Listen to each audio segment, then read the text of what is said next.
Hello बच्चों, आज का हमारा टॉपिक है उपसर्ग। सबसे पहले हम यह देखेंगे कि उपसर्ग है क्या, मतलब उपसर्ग की परिभाषा, उपसर्ग का प्रयोग उदाहरण के साथ हम इस वीडियो में देखेंगे। तो चलिए शुरू करते हैं। बहुत से शब्द अपने मूल रूप में प्रयोग होते हैं। अब शब्द क्या है ये मैंने आपको अपने शब्द विचार वाली वीडियो में बताया है। अगर आपने उसे नहीं देखा है तो डिस्क्रिप्शन बॉक्स में जाकर आप उसे देख सकते हैं। तो हम क्या कह रहे थे कि बहुत से शब्द जो है वो अपने मूल रूप में प्रयोग होते हैं, लेकिन कुछ ऐसे शब्द होते हैं जिनके आगे या पीछे कुछ शब्दांश लगाए जाते हैं तो वो एक नए शब्द बन जाते हैं और उनका अर्थ भी बदल जाता है। जैसे कि बल, बल एक मूल शब्द है और उसके आगे अगर निर लगाया जाए तो वो शब्द एक नया शब्द बन जाएगा, निर्बल।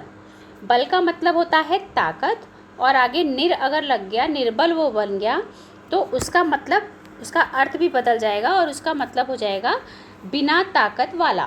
ठीक है, तो आपने इसमें देखा कि ये जो मूल शब्द है उसके आगे कुछ शब्द अंश लगने से एक नया शब्द बन जाता है और उसके अर्थ में भी परिवर्तन हो जाता है, तो उसे क्या कहते हैं? उसे उपसर्ग कहते हैं।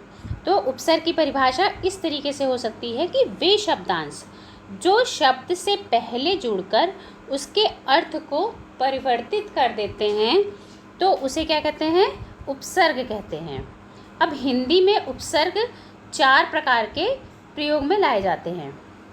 4 प्रकार के उपसर्ग जो है वो हिंदी में प्रयोग में लाए जाते हैं। संस्कृत उपसर्ग, हिंदी उपसर्ग, अरबी फारसी उपसर्ग और उपसर्ग की तरह प्रयोग किए जाने वाले संस्कृत के कुछ अवयव।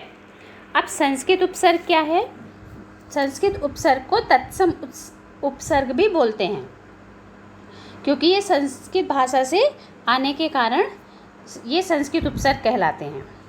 ठीक है, जैसे कि अ, कु, प्रति, अप, ये सारे संस्कृत के उपसर्ग हैं। और भी बहुत सारे संस्कृत के उपसर्ग हैं, लेकिन हम ज़्यादातर जिन उपसर्ग शब्दों का प्रयोग करते हैं हमने यहाँ पे उन शब्दों को लिया है। अ मीन्स क्या होता है? अभाव। ठीक है, और उसके आगे कोई भी मूल शब्द लगा दिया हमने, जैसे कि ज्ञान लगा दिया या सत्य लगा दिया, तो उसका अर्थ क्या होगा? बदल जाएगा। अगर हमने ज्ञान के आगे अ उपसर्ग लगा दिया तो वो बन गया अज्ञान, मतलब ज्ञान के अभाव। ठीक है, सत्य के आगे अगर अ लगा दिया तो उसका मतलब क्या हो जाएगा? सत्य का अभाव। उसी तरीके से कु, कु का मतलब होता है बुरा। कर्म क्या है? एक मूल शब्द है और कु उपसर्ग आगे लगाने से वो बन गया कुकर्म, और उसका मतलब क्या हो गया अब? कि बुरा कर्म। ठीक है, तो इस तरीके से संस्कृत के उपसर्ग हैं। फिर है हिंदी का उपसर्ग।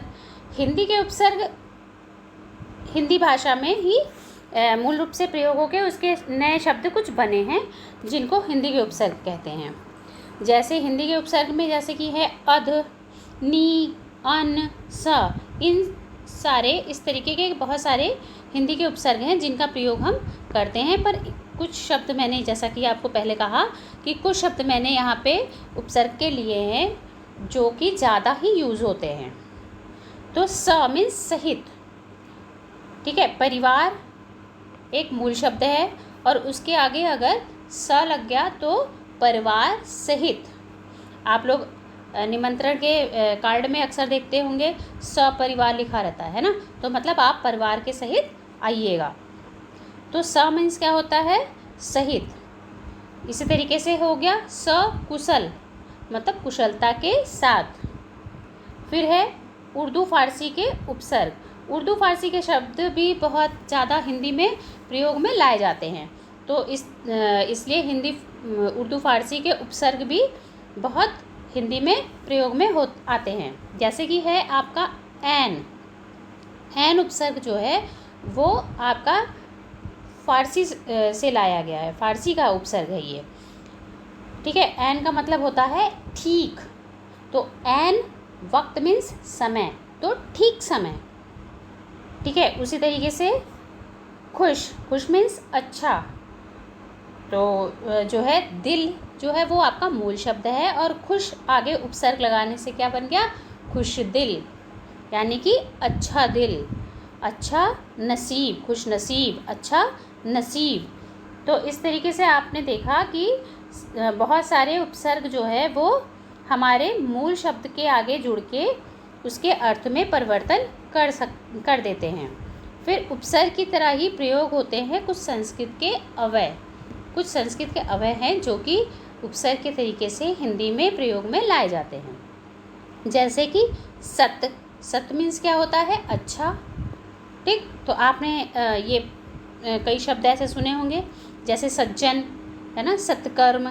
तो सत मीन्स होता है अच्छा, और अगर कर्म मूल शब्द लगा दिया उसके आगे तो क्या हो गया, अच्छा कर्म, अच्छा आदमी, अच्छा जन, है ना, सतजन, अच्छा जन। इसी तरीके से स्वा मीन्स होता है अपना, और उसके आगे मूल शब्द आपने देश लगा दिया तो क्या हो गया, स्वदेश। ठीक है, तो अभी आपने इसमें देखा और अब आपको समझ में आ गया होगा कि मूल शब्द के आगे कुछ वाक्यांश, कुछ शब्द अंश लगा दिए जाते हैं। मूल शब्द के आगे कुछ शब्दांश लगा दिए जाते हैं तो उन्हें क्या कहते हैं, उपसर्ग कहते हैं। तो आपको अगर इसमें फिर भी कोई डाउट हो तो आप कमेंट बॉक्स में जाके लिख सकते हैं, और आपको इसके बाद कौन सी वीडियो चाहिए आप ये भी मुझे कमेंट बॉक्स में जाकर लिख सकते हैं। तो स्टूडेंट, हमारे इस वीडियो को लाइक करिए, और अगर आपने अब तक हमारे इस चैनल को सब्सक्राइब नहीं किया है तो सब्सक्राइब करिए। Thank you.